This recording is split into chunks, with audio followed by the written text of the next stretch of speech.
சைவத்தில் இடும் பட்டையானது வைணவத்தில் இருக்கும் நாமமானது. இதெல்லாம் என்ன குறிக்கிறது? இந்த பட்டை போடுறோம் இல்லையா, அது என்ன 3 பட்டை. 3 பட்டையானது முக்காலத்தையும் சொல்வது. கடந்த காலம், நிகழ்காலம், எதிர்காலம். ஆனா எல்லாத்தையும் எதுல போடுறோம் அப்படின்னு கேட்டா விபூதியில் நாம் போடுகிறோம்.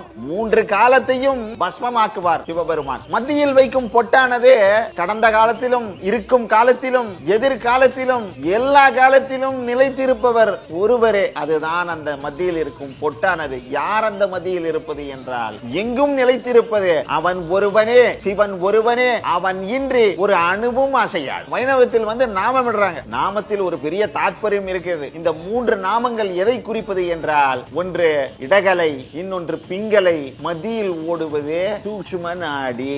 இறைவனை நீ பார்க்க வேண்டும் என்றால் அது இங்கிருக்கிறது என்று. ஆனால் வைணவத்தில் என்ன சொல்கிறார் என்றால், அந்த ஜோதியை நீ அங்கும் காண இயலாது, அங்கிருந்து மேல போகணும். ஆகாய